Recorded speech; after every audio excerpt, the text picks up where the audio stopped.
Bienvenue à nouveau sur notre chaîne. Avant de plonger dans l'incroyable monde de l'anime, je vous invite à vous abonner à notre chaîne. Résumé, ça sera un grand soutien pour nous pour vous donner la meilleure expérience des récaps. Aujourd'hui, nous allons continuer ensemble notre voyage avec le même animé de la vidéo précédente. Et pour ceux qui n'ont pas encore vu la première partie, vous trouverez le lien dans la boîte de description ci-dessus.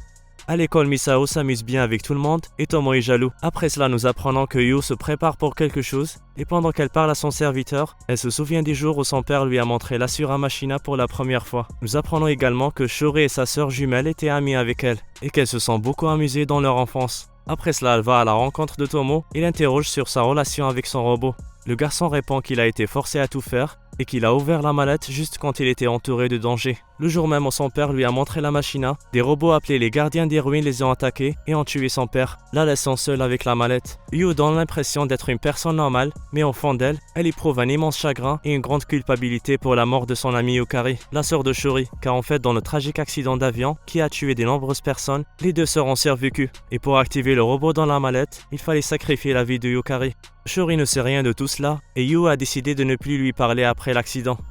Le jour suivant, Kanade frappe à la porte de Tomo pour demander l'aide. Après avoir écouté les explications de son garde-corps, on comprend l'existence de cette personne qui chasse les démons. Ces derniers jours, un vilain dont les capacités de combat surpassent celles des plus forts démons a attaqué les démons sans distinction. Soudain, Shuri arrive avec un démon de 10 ans nommé Anya. Elle veut que Tomo prenne soin d'elle. Elle est une étudiante étrangère qui rejoint la classe de Tomo. Selon Shuri, cette fille est un génie, mais aussi un crocos de chance, un démon qui prend ou donne la bonne fortune des autres. Maintenant, il lui donne à elle et Kanade des chambres dans son manoir et ils vont vivre avec lui pendant un certain temps. À l'école, tous les élèves ont remarqué le génie d'Anya et lui ont préparé une fête de bienvenue. Plus tard, alors qu'elle aide Tomo et les filles à préparer la fête, Yu et Reichiro entrent dans la pièce et disent qu'ils ont découvert 8 victimes de démons jusqu'à présent. La cause de la mort était toujours la perte de sang et toutes les victimes partagent une chose en commun et qu'elles ont toutes été vidées d'une grande quantité de sang. Pour une raison ou une autre, elles soupçonnent Christina, la sœur d'Anya, qui a disparu ces derniers mois, d'être à l'origine de ces chasses aux démons.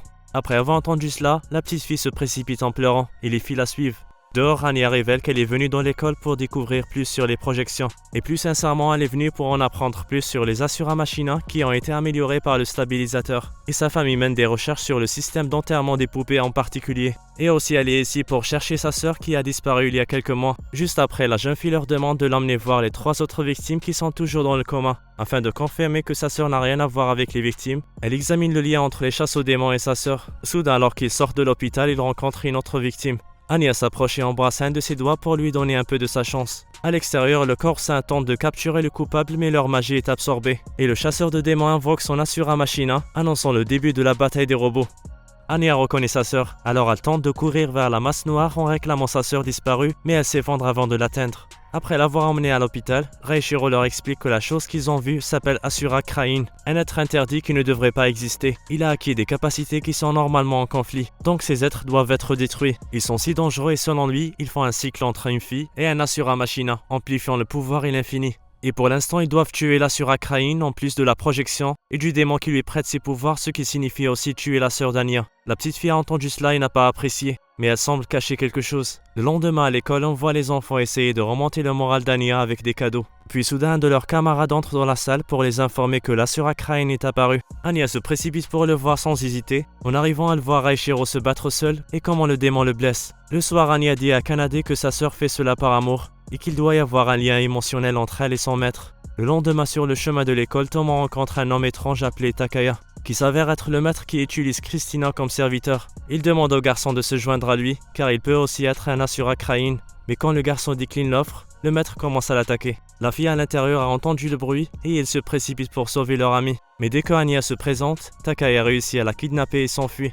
Les enfants appellent Shuri tout de suite et elle les amène après rencontrer quelqu'un qui a un lien avec cette Asura Krain. Pendant ce temps, Takaya emmène Anya voir sa sœur et sur son chemin il lui montre le diviseur. Le diviseur est un système qui ne fonctionne qu'en sacrifiant des démons et Takaya veut qu'il dissipe la malédiction de l'Asura Machina. C'est pourquoi il a chassé tous les démons de la ville et même en sachant cela, Christina donne son aide et son énergie au nom de l'amour. Christina a l'air épuisée. L'homme a profité du fait qu'elle est une croqueuse de chance et a consommé toute sa chance et son énergie pour faire fonctionner le diviseur. Maintenant, Takaya veut aussi qu'Anya rejoigne sa sœur et donne un coup de main pour activer le diviseur. La petite fille pense sagement et élabore un plan. Elle fait croire à Takaya qu'elle va l'aider mais en fait elle a l'intention de détruire le système. Cependant Takaya a découvert son plan et la repousse. Les enfants arrivent juste après et trouvent Anya capturée. Elle leur crie de détruire le diviseur, la grosse machine nécessaire au rituel. Alors Shuri commence à lui tirer dessus. La fille lâche Anya et engage un combat avec Shuri pour l'empêcher de détruire le diviseur. Anya en profite pour courir vers le système mais elle est arrêtée par sa sœur. Les deux, Takaya et Tomo, convoquent le robot pour engager un combat équitable.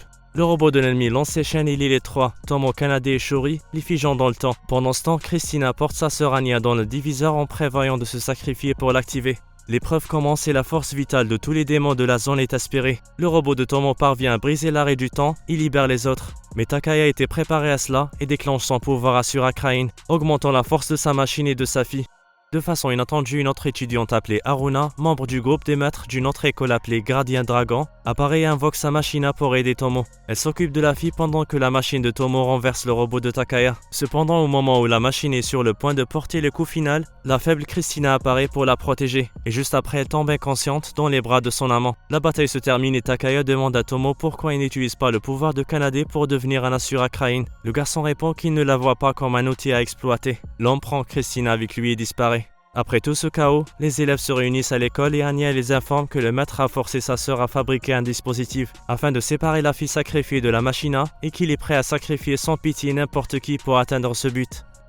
À l'école, les élèves se préparent pour un voyage scolaire à Hawaï. Ils discutent donc de tout ce qu'ils doivent savoir. Après cela, Reichiro les invite à une fête dans sa maison où il rencontre sa tante Kiri qui révèle qu'elle attendait de voir Tomo et Misao. Il s'avère plus tard qu'aujourd'hui est l'anniversaire de la mort d'Ain, ce qui signifie le jour où Reichiro a sacrifié sa vie pour activer son robot, faisant d'elle une poupée funéraire. Dans la cuisine, Misao aide Kiri et elle parle encore d'Ain et Reichiro, une discussion de femmes en tout cas.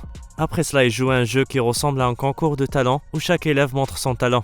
Ils s'en sortent tous bien mais pas comme Anya, qui leur a montré sa capacité à absorber la chance du missile de Shuri et à réduire les chances qu'il explose. Un talent incroyablement excitant que cette fille leur montre. Tomo et Misao présentent également un jeu ridicule, et étonnamment Kiri les choisit pour être les gagnants et elle leur offre un prix ridicule tout comme leur performance. La fête s'est bien terminée et ils sont tous retournés à leur maison heureux et satisfaits. Le lendemain, les enfants jouaient par accident, Tomo casse le prix de Kiri et quelque chose d'étrange en sort, un dispositif cylindrique qui ressemble à un dispositif plugging pour un Asura Machina. Pendant ce temps, Takaya rend visite à Kiri, la mère d'Ain, et essaye de la manipuler. À Hawaï, Reichiro et Shuri passent des bons moments ensemble. La nuit, Shuri appelle Tomo et après lui avoir parlé du plugging, elle l'avertit que Takaya pourrait apparaître pour le voler. Ils doivent donc être prudents. Plus tard, Kanade demande à Tomo de promettre qu'il n'utilisera plus le pouvoir de l'Asura Machina quoi qu'il arrive. Le garçon est confus mais il lui promet. Le lendemain, sur le chemin de l'école, Tomo et ses amis sont interceptés par Takaya et comme prévu, il leur demande de lui remettre le dispositif plugin. Tomo refuse de le donner et la fille les attaque. Les élèves parviennent à courir vers Rika, la présidente du deuxième conseil des élèves, et lui demande son aide.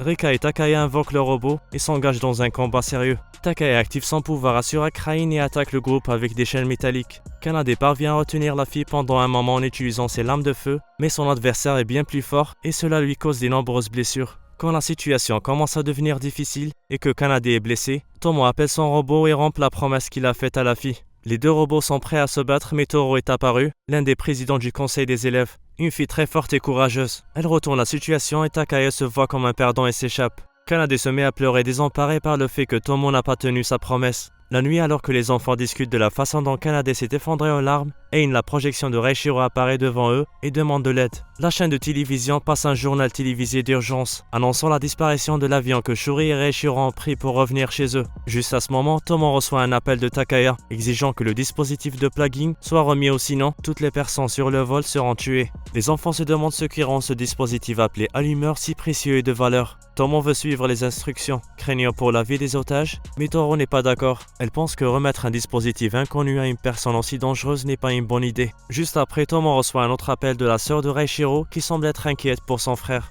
Le garçon et sa projection disparaissent en douce et apportent l'appareil à Takaya. En chemin, ils aperçoivent Kanade. Elle leur dit qu'elle a vu les nouvelles et les a suivis pour les aider. La fille arrive et les porte jusqu'à l'avion où ils sont censés donner l'appareil. Elle s'empare ensuite de l'allumeur et le donne à son maître. Après cela, Takaya révèle qu'il va libérer les otages, mais qu'il va tuer ces 3 personnes, qui semblent être une menace potentielle. La fille attaque ces 2-là et les engloutit. Cependant, Kanade parvient à utiliser toute son énergie pour briser le pouvoir de la fille, mais elle perd malheureusement conscience. Le vilain, après avoir vu cette énorme puissance, ordonne son robot de les tuer, mais il est interrompu par l'arrivée des autres élèves. Takaya utilise son pouvoir d'arrêt du temps pour les geler tous, mais il est choqué par Toro qui est capable d'annuler la magie car elle est une ancienne maîtresse et brise les chaînes. Takaya se voit cette fois obligé d'utiliser le pouvoir Asura Krain et sa fille frappe Toro en le projetant hors de l'avion. La fille tombe dans les airs mais heureusement Shuri parvient à s'échapper de l'avion et la sauve en utilisant son jetpack. Elle déchaîne alors ses missiles vers l'ennemi en affaiblissant son robot. Il perd rapidement le contrôle de l'avion et libère les chaînes autour de lui, en endommageant son moteur et quelques autres pièces. Takaya leur dit que c'est de leur faute si tous les otages vont mourir et ils sautent facilement de l'avion. Les autres se précipitent pour trouver une solution et sauver l'avion qui est sur le point de s'écraser. Dans l'avion, Reichiro demande à Tomo d'équilibrer l'altitude de l'avion à l'aide de son robot. Et ça marche vraiment. Après cela, il saute de l'avion avec Shuri et son jetpack dans l'intention de créer une piste pour que l'avion puisse faire un atterrissage d'urgence. Et là, il utilise son robot pour construire une piste de glace. L'avion atterrit avec succès, mais Tomo et Reichiro ont consommé toute leur énergie. Leurs robots sont extrêmement épuisés et les projections disparaissent à jamais. Aine et Misao ne feront plus partie de leur équipe.